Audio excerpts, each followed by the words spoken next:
베푸신 은혜 많은 세상에 널리 전하리라. 하늘의 능력과 권세로서 오늘도 입혀 주옵소서.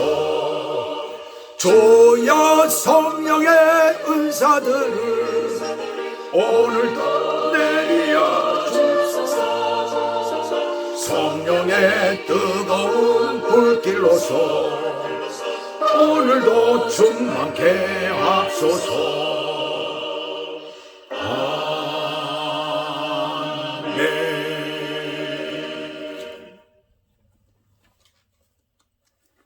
오늘 하나님의 말씀 함께 보도록 하겠습니다. 로마서 8장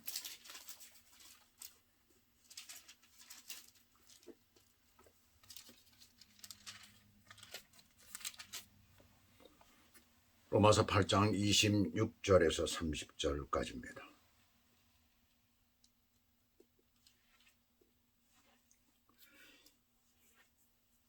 이와 같이 성령도 우리의 연약함을 도우시나니 우리는 마땅히 기도할 바를 알지 못하나 오직 성령이 말할 수 없는 탄식으로 우리를 위하여 친히 간구하시느니라. 마음을 살피시는 이가 성령의 생각을 아시나니 이는 성령이 하나님의 뜻대로 성도를 위하여 간구하심이니라. 우리가 알거니와 하나님을 사랑하는 자 곧 그의 뜻대로 부르심을 입은 자들에게는 모든 것이 합력하여 선을 이루느니라. 하나님이 미리 아신 자들을 또한 그 아들의 형상을 본받게 하기 위하여 미리 정하셨으니 이는 그로 많은 형제 중에서 맏아들이 되게 하려 하심이라. 또 미리 정하신 그들을 또한 부르시고 부르신 그들을 또한 의롭다 하시고 의롭다 하신 그들을 또한 영화롭게 하셨느니라. 아멘. 잠깐 기도하겠습니다. 하나님 아버지 감사합니다. 오늘도 저희들을 사랑해 주셔서 주의 은혜 안에 오늘도 복되고 아름다운 말씀을 들을 수 있는 축복을 허락해 주시니 감사를 드립니다.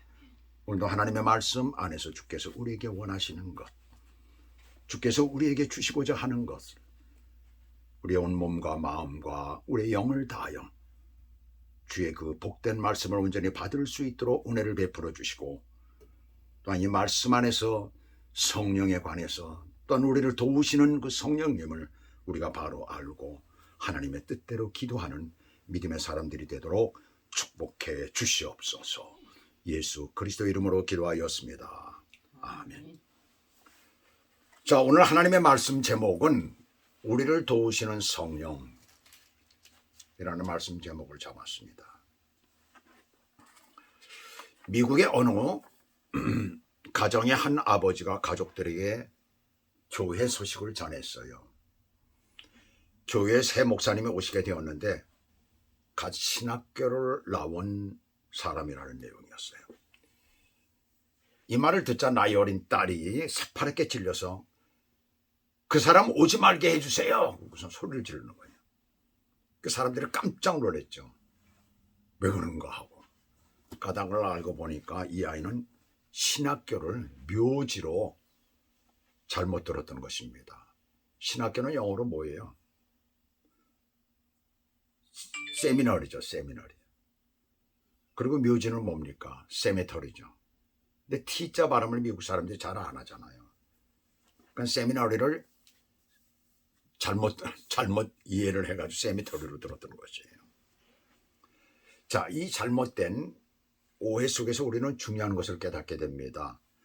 우리에게 정말 필요한 분은 묘지, 그 무덤의 돌문을 열고 나오신 예수 그리스도입니다. 그는 부활의 능력을 가지셨고 성령을 우리에게 보내셔서 우리에게 그 능력을 주실 수가 있는 분이시며 또한 뿐만 아니라 우리를 도우시는 분이시죠. 그래서 언제나 우리와 함께 하시고 우리가 고난을 당하고 어려움을 당할 때 우리를 위로하시는 진정한 위로자가 되시고 우리의 보호자가 되십니다. 그 예수님의 영신 성령님께서 우리에게 오셔서 연약한 우리를 어떻게 도우시는가를 오늘 본문 말씀은 우리들에게 말씀하고 있어요. 그래서 오늘 26절에 보시게 되면 이와 같이 성령도 우리 연약함을 도우시나니 우리가 마땅히 기도할 바를, 옛날 성경은 빌 바라고 그랬죠. 기도할 바를 알지 못하나 오직 성령이 말할 수 없는 탄식으로 우리를 위하여 친히 간구하시느니라 라고 말씀하고 있어요. 한마디로 우리는 연약한 존재라는 것입니다. 제가 이제껏 신앙생활하면서 발견한 것이 하나 있는데, 아무리 믿음이 좋은 사람도 인간으로서의 연약함은 벗어날 수가 없다는 얘기입니다. 언젠가 제가 목회를 하면서 교회에서 이 부분을 갖다 얘기한 적이 있었어요. 그리고 나서 얼마 지나지 않아서 한 번은 예배를, 저녁 예배인가 그때 드릴 때인데, 한국에서의 일입니다. 저녁 예배가 그때 있을 때죠. 그 저녁 예배 끝나고 이제 그 성도들과 인사를 하는데, 나온 지 얼마 안 된 형제 한 분이 가까이 오더니 그분하고 이제 인사를 했어요. 했는데 보니까 술 냄새가 확 나는 거예요.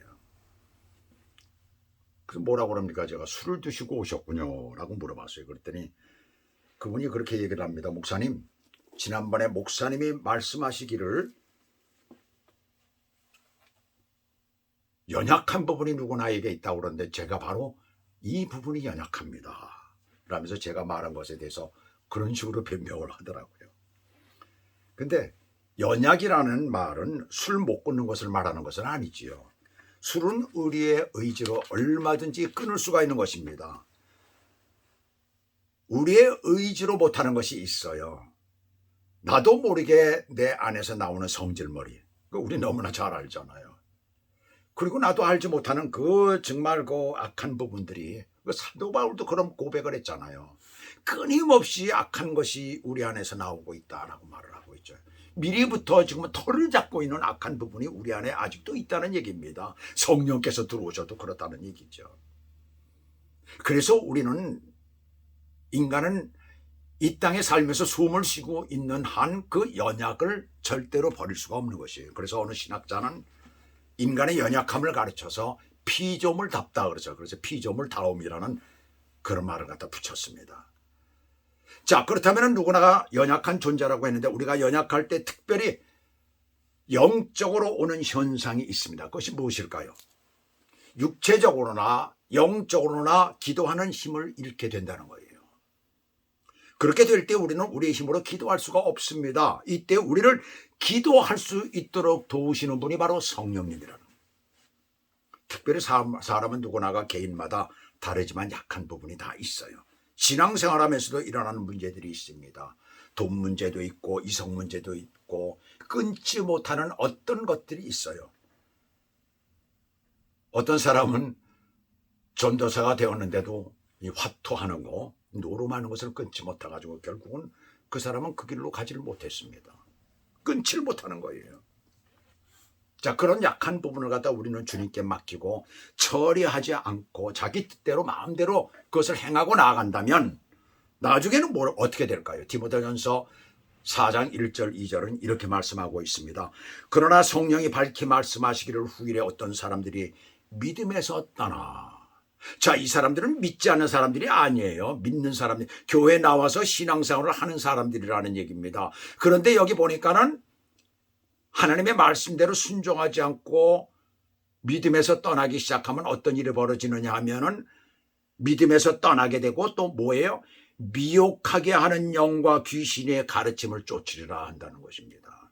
그렇게 되면 어떻게 되느냐 하면 결과가 자기 양심이 화인 맞아서 외식함으로 거짓말하는 자들이라 완전히 망가져버리고 만다는 거예요. 교회는 다니고 있지만 그렇지 못한 사람들이 생긴다는 얘기입니다. 이 화인이 뭐예요? 불에 달구어서 찍은 쇠나 구리로 만드는 것을, 그런 도장을 말하는 거 아니에요. 그것이 찍혀진다는 거예요. 불로 달군 그것이 찍혀진다는 것입니다. 그래서 화인을 맞았다는 것은 하나님께로부터 끝난 인생이라는 것을 말하고 있어요. 악한 영이 역사하는 인생이 되는 것입니다. 그런데 오늘 26절에서 위로가 되는 것이 무엇입니까? 위로가 되죠. 하나님께서도 우리의 연약함을 잘 알고 계신다는 것이에요. 이렇게 연약한 우리를 천사나 다른 어떤 존재로 바꾸시는 것이 아니라 있는 그대로의 우리를 도우시기를 원하신다는 것이에요. 그래서 우리는 약한 것 때문에 약할 때 더 기도해야 되는 거예요. 약할 때 기도가 잘 안 되죠. 육신적으로도 아플 때 기도 잘 안 돼요. 그런데 기도하라는 얘기예요. 아프면 그저 하나님하고 부르짖으라는 얘기입니다. 한마디로 지금 여기서 말씀하고 있는 것은. 자, 그렇다면 성령께서 왜 우리를 도우시기를 원하실까요? 우리의 연약함을 너무나 잘 아시기 때문입니다. 우리의 연약함은 성령의 관심을 끄는 줄이 되기 때문에 그래요. 또 성령께서 도우시는 또 하나의 이유는 우리가 기도에 힘쓰지 못하면 우리의 연약함을 극복할 다른 길이 없기 때문입니다. 성령은 우리를 돕기 위해서 와서 계시지만은 우리가 기도할 때만 도우실 수가 있는 거예요. 기도는 우리가 성령의 도움을 받기 위한 생명줄과 같은 것입니다. 그래서 믿는 자들은 아무리 어렵고 힘들 때라도, 내가 고통을 당할 때라도, 정말 하나님 앞에 기도했는데 그것이 이루어지지 않을 때에도 하나님 앞에 그 문제를 놓고 기도해야 된다는 것을 여기서 우리들에게 말해주고 있어요.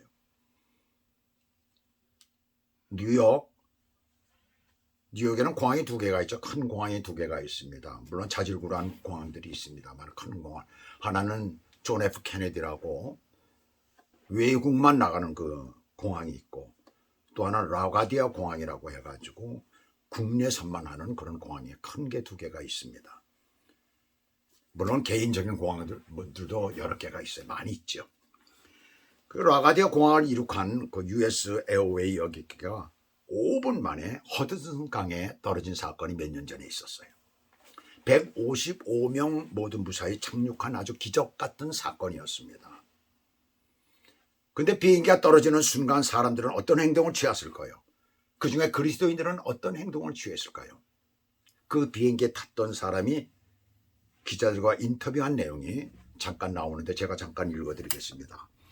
쿵 하는 소리와 함께 비행기가 떨어지는 순간 기내는 아수라장으로 변했습니다.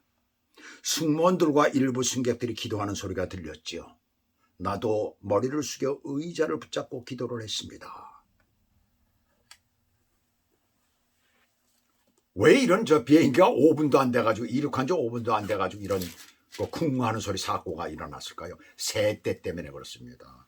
미국에서는 새떼로 인한 충돌 사고가 무려 1년에 7,000건이나 있다고 합니다. 엄청난 사건들. 그래서 참 문제가 생기는 경우가 많이 있다는 거예요. 저희 로스앤젤레스에 성도가 한 6,000명 정도 되는 그 교회의 담임 목사님이 한국의 부흥에 인도하러 한국행 비행기를 탔다가 이와 똑같은 사건이 벌어졌던 거예요. 새가 엔진 속으로 들어간 거예요. 엔진이 펑 소리가 나면서 불꽃이 일더랍니다. 그러더니 기장으로부터 방송이 나왔다는 게 비상사태가 발생했다는 것이죠. 안에서 웅성웅성 난리가 났어요. 그때 목사님은 이제 죽었구나 하는 생각만 들더라는 거예요. 그러면서 오직 하나님 살려주세요. 뭐 다른 어떤 생각도 안 들더라는 거예요. 자기가 가서 이제 한국에 가가지고 부흥회를 인도해야 되는데 그 생각도 들지 않더라니까. 오직 하나님 나 좀 살려주세요 하고 하나님 앞에 기도했다는 것입니다. 얼마인지 시간이 지난 후에 다시 방송이 나오는데 엔진이 기적처럼 다시 작동했다라고 하더라고요. 그때 많은 사람들이 기도했다는 거예요. 전부 다가 뭐 울며 불며 난리가 났다는, 그 목사님도 마찬가지로 그렇게 기도를 했다는 것입니다. 그 기도 때문에 아마 기적이 일어났던 것 같습니다. 우리는 연약합니다. 그러나 기도하면서 우리가 성령께서 도우심으로 승리할 수가 있는 것이에요. 그러면 어떻게 성령께서 우리의 기도를 도와주실까요? 26절 중간 보시면은 우리가 마땅히 기도할 바를 알지 못하나 오직 성령이 말할 수 없는 탄식으로 우리를 위하여 친히 간구하시느니라 그랬어요. 자, 이 올림픽에서도 많은 크리스찬 선수들의 세레머니를 볼 수가 있습니다. 우리 한국에선 대표적인 선수가 장미란 선수죠. 근데 또 한 사람 있어요. 이원이라는 유도 선수입니다. 그 선수가 올림픽 경기를 했을 때 우승을 하죠. 결승전에서 우승하는 장면을 제가 봤는데 우승이 된 거 아니에요. 결승전에서 승리를 했으니까. 그냥 그 자리에서 무릎을 꿇고 엎드려 기도하더라고요. 그러더니 두 손을 들고 하늘을 향해서 정말 하늘을 바라보며, 정말 목사님들도 그렇게 아마 주님을 영광 돌리는 그런 일은 없을 거예요. 아마 그렇게 두 손을 번쩍 들고 하늘을 향해서 하늘을 쳐다보고 정말 기뻐서 어쩔 줄 몰라 하더라고요. 근데 그 친구가 올림픽 바로 전에 프랑스에서 파리에서 있었던 파리 오픈 결승전 때 얘기를 기독교 방송에 나와서 간증하는 내용을 제가 들었었어요. 그때 결승전을 하는데 상대방이 굉장히 강한 데다가 왜 그런지 지독하게도 경기가 안 풀리더랍니다. 경기가 안 풀리면 자기는 하는 일이 있대요. 뭐예요? 하나님 앞에 기도한다는 겁니다. 그 위급한 순간에도 그 급한 상황에 있어도 하나님 앞에 하나님 나 좀 도와주세요. 하나님 이런 식으로 기도를 한다는 것이죠. 그날도 마찬가지로 경기는 안 풀리고 되지는 않고 이거 그대로 넘어가면 무슨 보면 자기는 지는 거래요. 완전. 그때 하나님께서 뭐라고 말씀하느냐 하면 네가 가장 좋아하는 음식을 골라 먹으렴 그러더라는 거예요. 그때 딱 깨달아지는 게 있더라는 거예요. 자기가 가장 잘하는 특기를 하나님께서 하라고 그러시는구나. 순간적으로 그 생각이 들면서 자기가 제일 잘하는 게 빗당겨치기라는 거예요. 난 그게 어떤 건지 잘 모릅니다. 유도에서. 그 빗당겨치기를 했더니 그 사람이 그 완강하고 그 강한 사람이 그렇게 쉽게 넘어가더라는 거예요. 그때 그로 말미암아서 자기가 승리했다는 그런 얘기를 하고 있습니다. 오직 하나님하고 부르짖었을 뿐인데 성령께서는 말할 수 없는 탄식으로 우리를 친히 그렇게 도와주시고 우리의 기도를 들어 응답해 주신다는 사실입니다. 기도는 마땅히 우리가 해야 할 바입니다. 해도 되고 안 해도 되는 것이 아니라 마땅히 해야 할 일입니다. 기분이 나면 하고 기분이 안 나면 하는 것이 아니라 어떤 상황에서든지 해야 하는 것이에요. 무릎 꿇어 하나님께 기도할 때 빌 바를 알지 못하면 오직 성령께서 탄식하시면서 우리를 위하여 친히 간구하신다는 사실을 잊지 마시기 바랍니다. 하나님의 뜻을 몰라서 제멋대로 하는 우리를 도우시기 위하여 대신 하나님의 뜻에 맞는 기도를 해 주시는 거예요. 그분은 하나님이시기 때문에 하나님의 뜻을 정확히 알고 계시죠. 이렇게 성령께서 도우시는데 최종적인 목적과 결과가 무엇일까요? 여기 오늘 본문 28절 보시면 우리가 알거니와 하나님을 사랑하는 자 곧 그 뜻대로 부르심을 입은 자들에게는 모든 것이 합력하여 선을 이루느니라. 합력하여 선을 이룬다는 것입니다. 그런데 합력하여 선을 이룬다는 것은 두 가지 뜻이 있어요. 하나는 그 일이 전화위복이 된다는 거예요. 전화위복이 되게 하신다는 것입니다. 더 잘되게 하신다는 것이에요. 신앙생활하면 이런 경험들을 우리가 많이 갖게 됩니다. 전혀 안 되는 것 같았는데 어떤 길이 막힌 것 같았는데 내가 바라는 것이 이루어지진 않았는데 그것이 더 좋은 방향으로 이루어지고 있다는 것이죠. 우리는 때로 무슨 일이 잘 안 되고 그럴 땐 절망하고 괴로워하고 힘들어합니다. 그런데 하나님은 그렇게 안 하신다는 얘기예요. 그 길이 아니기 때문에 그래요. 두 번째 다른 하나가 또 뭐예요? 더 나쁘게 되는 것을 막아준다는 것입니다. 그 길이 아니기 때문에 안 해주시는 거예요. 그리고 더 좋은 길을 기도하는 사람에게 그렇게 역사하신다는 것입니다. 우리가 하나님 앞에 그렇게 기도하면 그런 일들이 벌어진다는 것이에요. 그 일이 우리가 지금 현재 있는 데에서는 안 되는 것 같고 내가 죽을 것 같고 내가 힘들 것 같은데 그러나 하나님께서는 그렇게 하시다. 얼마나 놀라워요. 그 다음 성령님이 도우시는 최종적인 목적과 결과가 무엇입니까? 29절에서 보시면 하나님이 미리 하신 자들로 또한 그 아들의 형상을 본받게 하기 위하여 미리 정하셨으니 이는 그로 많은 형제 중에서 맏아들이 되게 하려 하심이라. 그래서 미리 하신 자들로 우리를 미리 하셨다는 거예요. 그 아들의 형상을 본받게 하기 위하여 미리 우리를 정하셨다는 것입니다. 아들의 형상 예수 그리스도를 본받게 하기 위해서라는 것이에요. 그리스도인의 삶의 목표는 그리스도의 장성한 분량까지지요. 예수 그리스도는 우리의 구세주에 있습니다. 성경은 그가 창조주 하나님이라고 창세기 1장에서부터 그 말씀을 우리들에게 가르쳐주고 있습니다. 우리의 입장에서는 감히 쳐다볼 수 없는 그런 분이에요. 그런데 그 예수님께서 이 땅에 육신의 몸으로 오셨고 우리 죄를 대신해서 죽으셨고 부활하셨기 때문에 우리와 동등한 대열에 서게 되신 것입니다. 그래서 누구든지 육신이 되신 예수님을 본받게 하신 것이에요.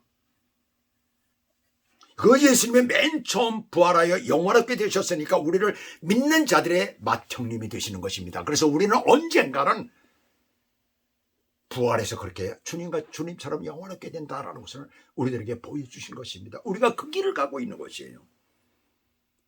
우리의 주인이시지만은, 우리의 모든 것이 되시지만, 그러나 예수님을 본받는다는 의미에서 우리의 맏형님이 되시는 것이에요. 이러한 우리들, 이렇게 성령님께서 도우시는 우리들을 미리 아셨고 정하신 자들이라고 하십니다. 이미 예수 믿기 이전부터 예수님은 우리를 아셨고 미리 정하셨다는 것입니다.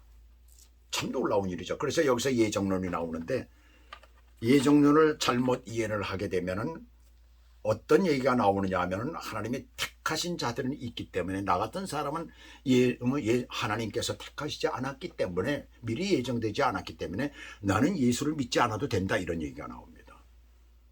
실제로 그렇게 말하는 목사님들이 있어요. 그렇지가 않습니다. 구원은 모든 사람에게 임한 것입니다. 성경은 그렇게 말씀하고 있잖아요. 그래서 그 구원의 은혜를 받아들인 사람, 예수 그리스도를 믿는 사람은 누구나가 구원받은 것이에요. 그런데 이 말은 뭐냐면, 미리 정하셨다는 이 말은 뭐냐면, 예수 믿고 난 후에 구원받은 이후에 그 은혜를 주체할 수 없는 우리의 감성에서 나오는 것입니다.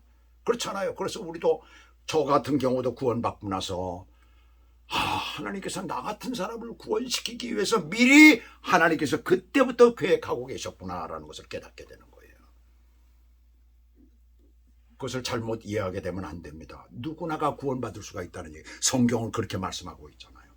다 내게로 오라고 말씀하시고 있잖아요. 누구나가 구원받을 수 있다고 말씀하고 있잖아요.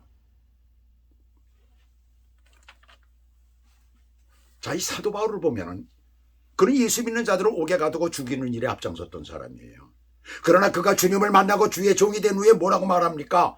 로마서 1장 1절에서는 예수 그리스도의 종 바울은 사도로 부르심을 받아 하나님의 복음을 위하여 택정함을 입었으니 그랬어요. 자신이 쓴 편지에서 그렇게 자신 있게 말하고 있습니다.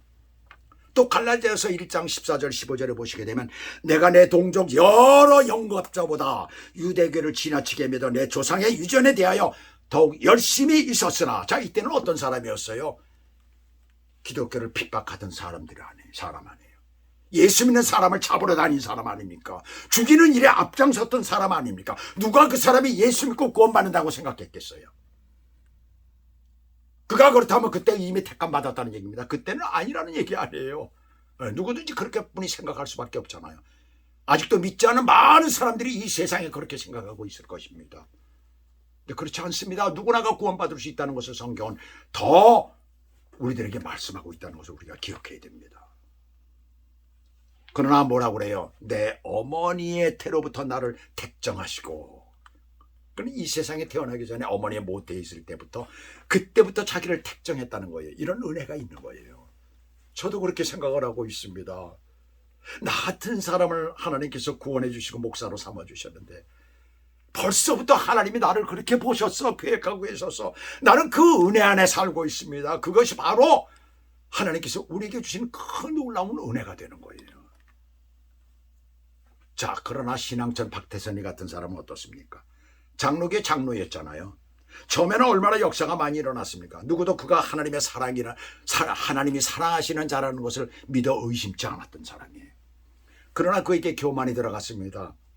그 다음부터 그런 인간적인 방법을 쓰기로 했어요. 왜? 역사가 안 일어나니까. 교만이 들어가니까 하나님이 역사하시질 않잖아요. 그러니까 그 다음에 인간적인 방법을 썼습니다. 엄청난 이단이 돼버렸어요. 자기가 감람나무라는 거예요. 한마디로 자기는 하나님과 같다는 얘기가 동등되다는 거예요. 그런 식으로 얘기를. 많은 사람을 망하게 한 장본이 되고 마는 겁니다. 자, 결국 뭐예요? 그는 하나님이 택하신 자가 아니었던 거예요. 한국 교회사에 그 이름을 올린 평양의 유명한 깡패 김육도 목사님, 누구도 그 앞으로 그냥 지나가지를 못했어요. 왜요? 사람들이 지나가면 통행세를 냈어요. 그렇지 않으면 그냥 막 패고 그랬습니다. 그러니 얻어맞지 않으려고 아주 유명한 깡패였대요. 그 사람을 당할 자가 없었다는 겁니다. 시장에서 장사를 하는 사람들도 가서 날마다 가서 돈을 끊는 거예요. 얼마씩 내놔. 그 사람이 사람이라고 그랬겠어요. 아주 끔찍스러운 사람으로 생각을 했겠죠. 세상에 잡놈도 그런 잡놈도 없죠. 맨날 가서 술이나 먹고 뭐 지 하고 싶은 거 다 하고 사는 거죠. 애들이 울다가도 기믹두가 온다고 하면 울음을 그쳤다고 할 정도예요. 그러나 그가 복음을 받아들였을 때에 그는 세상에 가장 착한 사람이 되었습니다. 길 가다가 어느 음식점에서 난 꾸정물을 갖다가, 그 옛날에 한국에서는 그랬잖아요. 그걸 많이 또 길바닥에다 이렇게 뿌리는 경우가 있는데, 꾸정물을 갖다가 그 이런 그런 데다 담아가지고 던지는 경우가 있었잖아요, 옛날에는. 오늘날에는 그런 사람이 하나도 없지만 그걸 다 뒤집어 쌌는데도 허허 웃고선 그냥 가버리고 말았답니다. 착한 사람이 돼버리고 만 거예요. 그는 목사님이 되셨잖아요. 주의 성령께서 그를 도우시기 때문에 그렇게 변할 수가 있는 것입니다. 물론 근본적인 그 성격 밑에 깔린 좋지 않은 것들이 변해지지는 않죠. 감추어져 있을 뿐이죠. 자기도 모르게 그게 나올 수가 있죠. 그러나 우리가 얼마든지 고칠 수 있는 부분들은 고쳐진다는 사실입니다. 누가 그렇게 하실까요? 성령께서 그렇게 하신다는 것이죠. 여러분, 우리 자신을 한번 돌이켜 보십시오. 예수 믿기 전에 우리는 어떤 사람이었습니까? 그러나 예수 믿고 성령의 도우심으로 여기까지 왔습니다. 뿐만 아니라 지금도 그리스도인으로 살아가기에 여러 가지 어렵고 힘든 일이 많지만 성령께서 오늘도 우리로 하여금 기도하게 하시고 우리를 도우셔서 합력하여 선을 이루어 그리스도의 형상까지 가게 하시는 것입니다. 그것이 바로 성령께서 우리 가운데 역사하시는, 우리를 도우시는 것이에요. 그 성령님과 함께 오늘도 함께 동행하시며 성령의 도우심을 받고 사시는 저와 여러분 되시기를 주 예수 그리스도 이름으로 축복합니다. 기도하겠습니다.